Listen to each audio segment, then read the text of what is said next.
Now the DJI Spark claims to be the best entry-level drone, but is it really true? This is Adam Lobo from Adam Lobo TV. Let's check it out.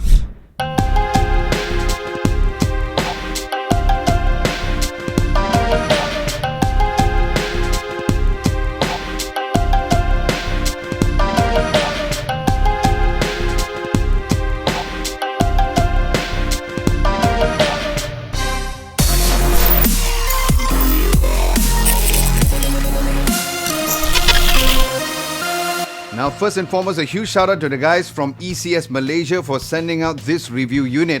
Now, the DJI Spark is the latest release of the DJI drone lineup with its small and portable design, as this is catered towards the people who is either new with drones or already familiar with drones as well. Now, starting from the unboxing, the DJI Spark comes with a white box like most DJI products, and inside of the box there's a black carrying case, the instructions manual, and the power adapter. Now the black carrying case is also light and it houses the DJI Spark perfectly to bring on the go. Now looking at the build quality, as mentioned, it is really small as it measures at 143 x 143 x 55 millimeters. It's super lightweight at only 300 grams and is generally made of hard plastic and is really sturdy. It comes with 5 different colors for you guys to choose from between Alpine White, Sky Blue, Meadow Green, Lava Red and Sunrise Yellow. Very funky names. Now looking at the front of the DJI Spark, you will find the 12 megapixel camera with a 1080p Full HD 30 frames per second video recording and a 2-axis gimbal to ensure that you get a stable shot.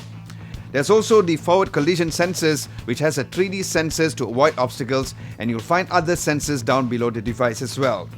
And at the back you'll find the power button and the micro SD and USB port for charging the drone.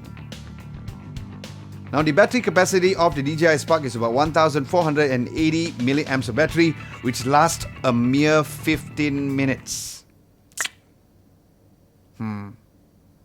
Okay. Now you can first control the drone through the DJI Go app, which is available both for Android and iOS devices. Now first turn on the drone, you will need to first power up the button at the back by pressing it just once and then pressing it once again. Then you'll get a confirmation sound.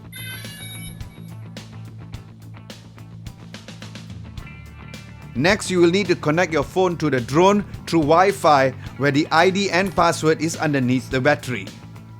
Now after updating the firmware, you're all good to fly. Now going further into the app, there's a button to take off, a return button, the intelligent modes, and below that is of course the overall controls, where you can turn it on or off at the left lowest icon on the screen. Then there's the general settings. The phone icon is to control the gimbal with the phone. There's a button to change between the camera mode to video mode, and then there's the camera and video settings below. Then there's also the preview button to preview your recorded videos and photos. Now other than the app, you can also control the drone by using your palms by setting the drone on your palm. Now after the drone is switched on and is facing towards you, press the power button at the back twice and wait for the 2 front lights to turn green, and it will take off by itself. Now here's where you can begin to extend your arms, and once the drone has sensed your hand, you will see a green light as a confirmation. Then you can literally control the drone using your palm. Then you can do additional things like waving in front of it for the drone to go several meters back. And you can also perform the Y or beacon gesture to signal the drone to come back. And once it's back, you can then put your hands underneath the drone and it will land on your palms.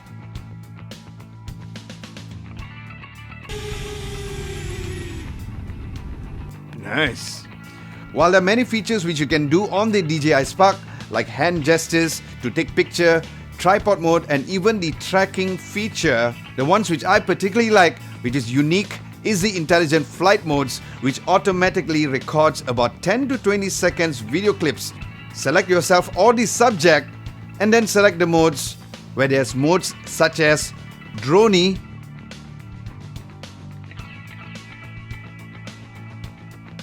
circle,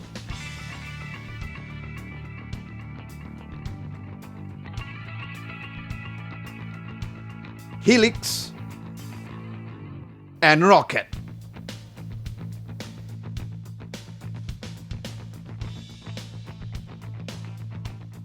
Now the DJI Spark can go up to 50 kilometers per hour, and you can get the additional remote if you want to fly further than 2000 meters, as through the phone's Wi-Fi, without a remote you can only get a distance of 80 meters and a height of 50 meters. And you can also unlock this sports mode on the drone.